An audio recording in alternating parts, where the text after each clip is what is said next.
বুধবার সকাল 11টার দিকে কানাডিয়ান বিশ্ববিদ্যালয়ের সামনে থেকে ভারতীয় দূতাবাস ঘেরার উদ্দেশ্যে যাত্রা শুরু করেন জাতীয় গণতান্ত্রিক পার্টি জাগপা।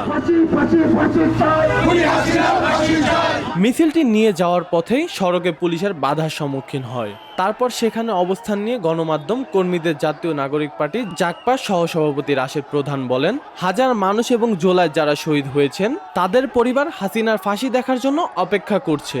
আমরা দিল্লি সরকারকে জানিয়ে দিতে চাই, হাসিনাকে দেশে ফিরিয়ে দিন।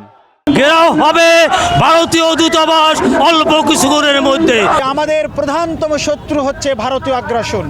এই ভারতীয় আগ্রাসনের বিরুদ্ধে আমাদের দেশের জনগণ সোচ্চার হবে এবং আমরা মনে করি শেখ হাসিনা ভারতে পালিয়ে যাওয়ার পিছনে প্রধানতম সহযোগী হচ্ছে ভারতীয় দূতাবাস। পতিত স্বৈরাচার প্রেসিডেন্ট খুনি হাসিনাকে ভারত আশ্রয় দেওয়ার প্রতিবাদে এবং ভারত থেকে বাংলাদেশে ফেরতের দাবিতে আজকে ভারতীয় দূতাবাস ঘেরাও করেছে।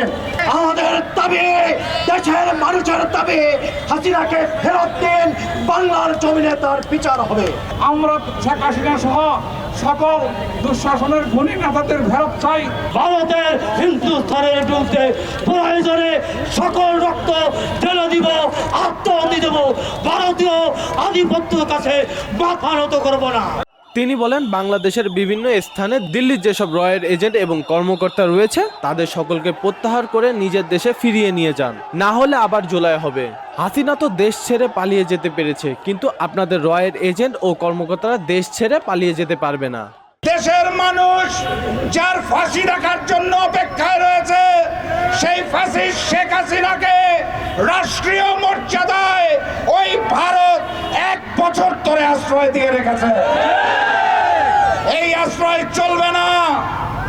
আমরা স্পষ্ট ভাষায় জানিয়ে দিতে চাই, ভারতীয় দূতাবাসের মাধ্যমে ওই দিল্লি সরকারকে জানিয়ে দিতে চাই, খুনি হাসিনাকে ফেরত দিতে হবে। বাংলার সীমান্তে হত্যা বন্ধ করতে হবে, অবৈধ পুশিন বন্ধ করতে হবে।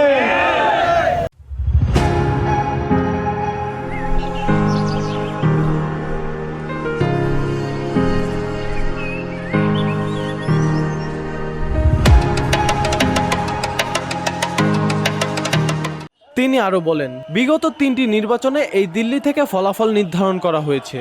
বাংলাদেশের কোনো বিষয়ে হস্তক্ষেপ করবেন না। মনে রাখবেন, একবার রক্ত দিয়েছি, আরো রক্ত দিব ভারতীয় আধিপত্য থামানোর জন্য। আজকে কিন্তু হলুদ কার্ড দেখিয়ে গিয়েছি, এরপরের বার লাল কার্ড দেখিয়ে দিব, কোনো বাধাই মানব না। রিজভী রহমান, ভিওডি বাংলা, ঢাকা।